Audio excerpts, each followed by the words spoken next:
Warahmatullahi wabarakatuh. Berjumpa kembali dengan Ibu Prastiwi Darohani.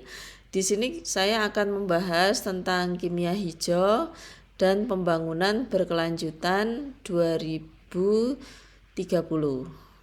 Ya, ini adalah materi kelas 10 ya, menggunakan kurikulum Merdeka Belajar.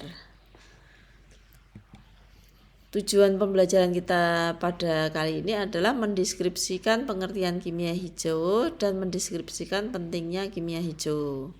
Kemudian menganalisis prinsip kimia hijau dalam kehidupan sehari-hari.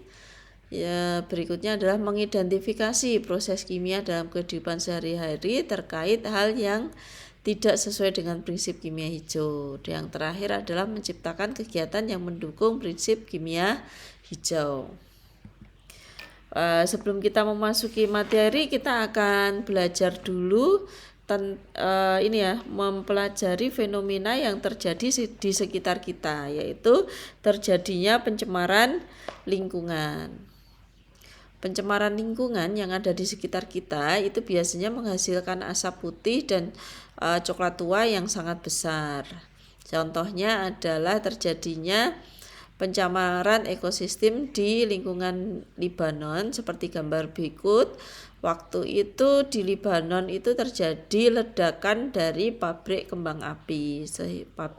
Ledakan dahsyat ini menghasilkan asap yang tebal sehingga mencemari lingkungan sekitarnya. Kemudian adanya pencemaran itu ya, ada juga dampak lain, adanya debu yang beracun yang mengakibatkan pengendapannya di dalam tanah yang menyebabkan tanah menjadi tercemar dan tanaman-tanaman yang tumbuh subur menjadi mati sehingga terjadi kerusakan ekosistem yang sangat dahsyat sekali. Nah, hal ini menyebabkan timbulnya gangguan kesehatan.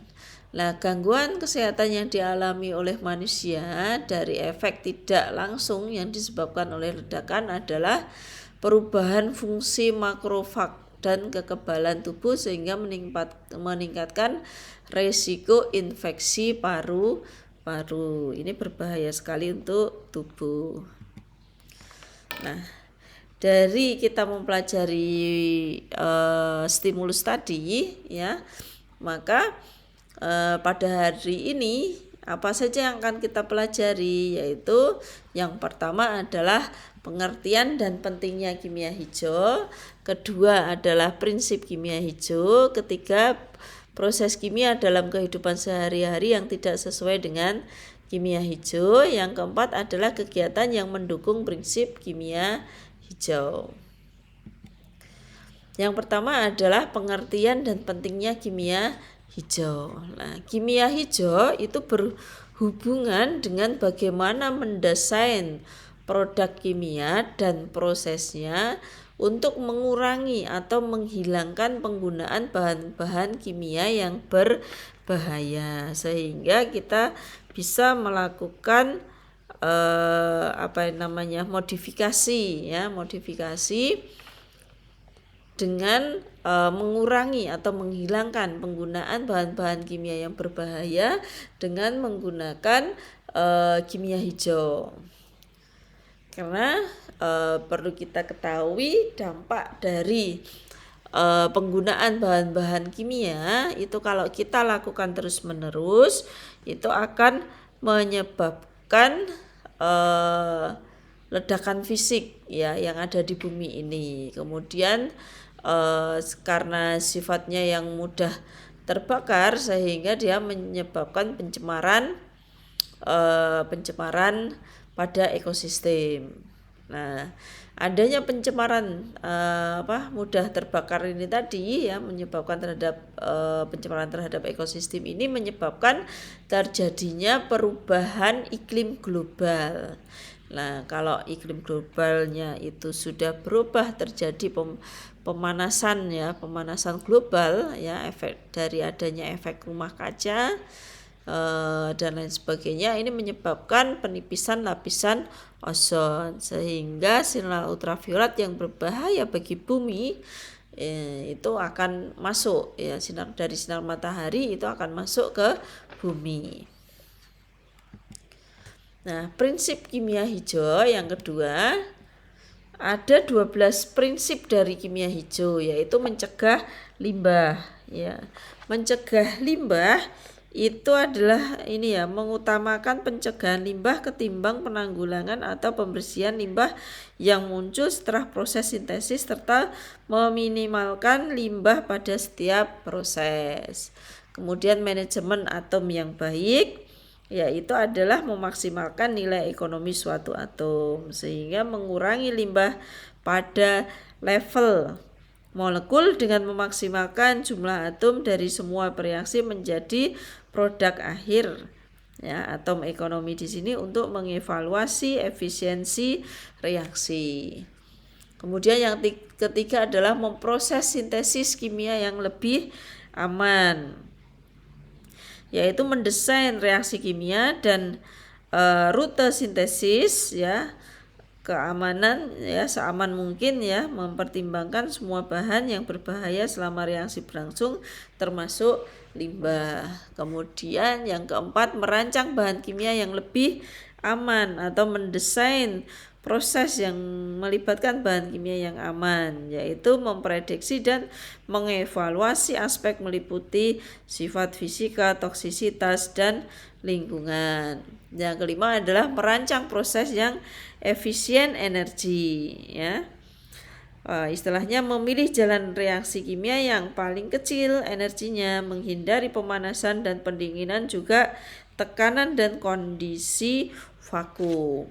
Kemudian yang keenam, mengurangi produk turunan yang tidak perlu, ya, mengurangi produk turunan yang tidak perlu atau mengurangi bahan turunan kimia, yaitu mengurangi bahan turunan kimia untuk mengurangi tahapan reaksi, tambahan bahan kimia, dan produksi limbah. Yang ketujuh adalah prosedur yang aman untuk mencegah kecelakaan, ya, prosedur yang aman untuk mencegah kecelakaan, ya, atau mencegah potensi kecelakaan. Ini memilih bahan kimia yang digunakan dalam reaksi kimia dan mengembangkan prosedur untuk menghindari kecelakaan. Yang ke-8, mencegah polusi secara real time, ya, mencegah polusi secara real time. Nah, ini metode analisa yang dilakukan biasanya tadi secara real time untuk mencegah pembentukan bahan berbahaya bagi lingkungan. Kemudian 9, mendesain produk yang mudah terurai,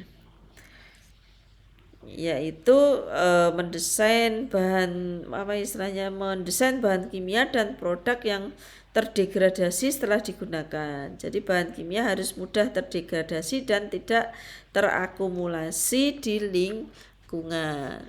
Ke-10, menggunakan katalis, ya. Penggunaan katalis ini berperan pada peningkatan selektivitas atau mengurangi limbah, waktu reaksi, dan energi dalam suatu reaksi.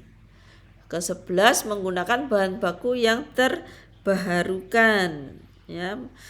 Itu maksudnya adalah bahan baku terbarukan biasanya kan berasal dari produk pertanian atau hasil alam.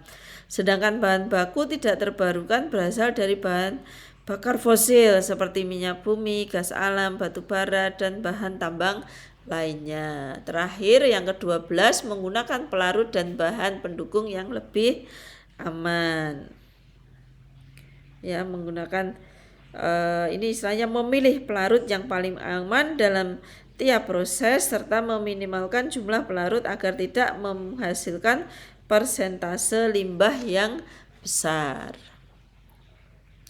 Next, kemudian kita ke proses kimia dalam kehidupan sehari-hari yang tidak sesuai dengan kimia hijau. Nah, yang pertama adalah fotosintesis, ya.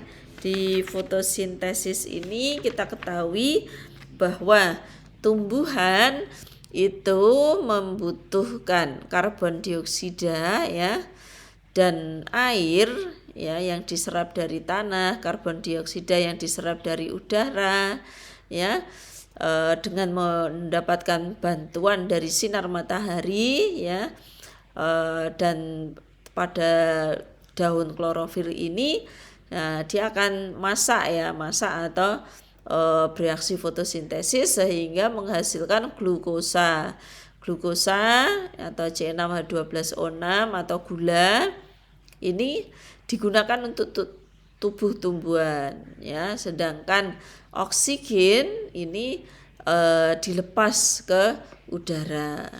Nah, adanya CO2, kalau kita ketahui kan adanya CO2 itu kan dikenal sebagai gas rumah kaca ya, menyebabkan terjadinya global warming sehingga peningkatan suhu bumi. Kalau terjadi global warming maka akan menyebabkan panas bumi semakin tinggi, maka es yang ada di kutub utara dan di kutub selatan bisa mencair sehingga menyebabkan banjir rob atau naiknya permukaan air laut. Nah, dengan adanya fotosintesis ini maka akan mengurangi CO2 sehingga turut mengurangi pemanasan global. Kemudian perkaratan besi. Kita ketahui bahwa besi itu teroksidasi dengan udara, oksigen, dia bereaksi dengan air sehingga terjadi perkaratan ya, Fe2O3X H2O. Ya, perkaratan pada besi ini adalah terjadinya peristiwa teroksidasinya logam besi oleh oksigen di udara. Nah, perkaratan ini muncul ya ditandai dengan lapisan tipis berwarna merah kecoklatan pada permukaan benda sehingga menyebabkan lambat laun besi itu akan keropos. Kemudian pemanggangan roti ya. Pemanggangan roti di sini ada natrium bikarbonat, ini akan menjadi Na2CO3 plus H2O dan CO2. Nah, adanya natrium bikarbonat ini ya yang merupakan salah satu bahan pembuat roti yang dikenal juga dengan soda kue ya, baking soda yang jika dipanaskan dia akan menghasilkan gas CO2. Nah, CO2 ini akan memberikan tekanan pada dinding adonan roti sehingga membentuk rongga-rongga yang membuat roti mengembang dan membuat roti semakin empuk. Kemudian pembakaran tidak sempurna. Kita ketahui bahwa hidrokarbon CXHY apabila dibakar dengan oksigen dia akan menghasilkan CO2 plus H2O plus CO dan karbon ya. Nah, adanya gas CO2 ini menyebabkan terjadinya gas rumah kaca ya, yang menyebabkan terjadinya global warming.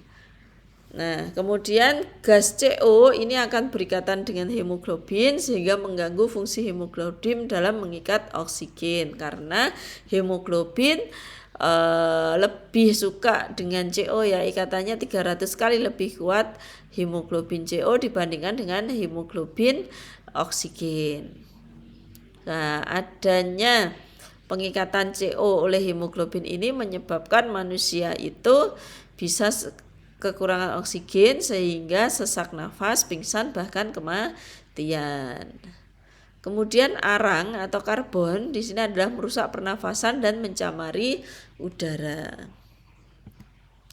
Kemudian prinsip keempat adalah kegiatan yang mendukung prinsip kimia hijau ya.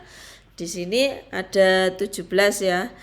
Salah satu peran kimia hijau itu adalah mendukung 17 agenda pembangunan berkelanjutan hingga tahun 2030 yang dicanangkan PBB. Nah, ke-17 agenda tersebut dapat kita simak di sini.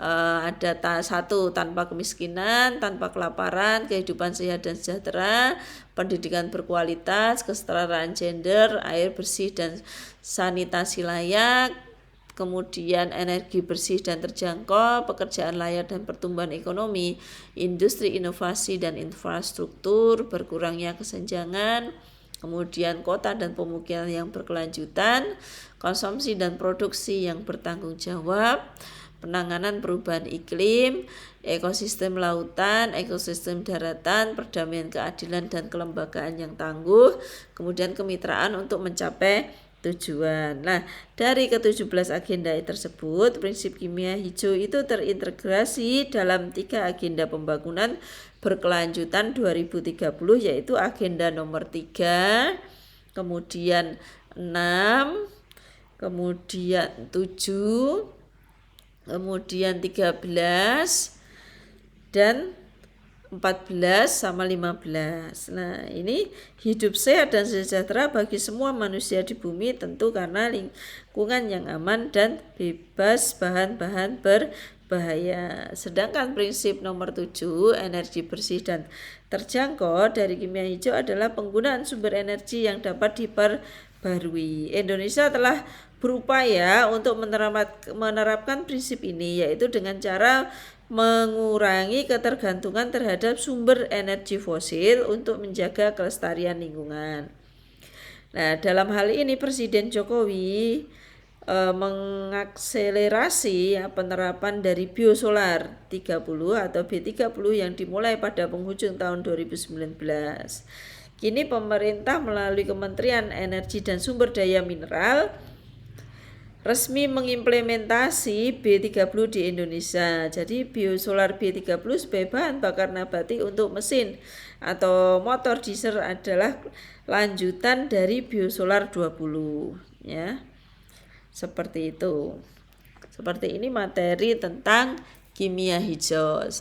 Di akhir ada quote dari Napoleon Hill, jika Anda tidak dapat melakukan hal-hal hebat, lakukanlah hal-hal kecil dengan cara yang hebat. Ya, saya akhiri. Wassalamualaikum warahmatullahi wabarakatuh.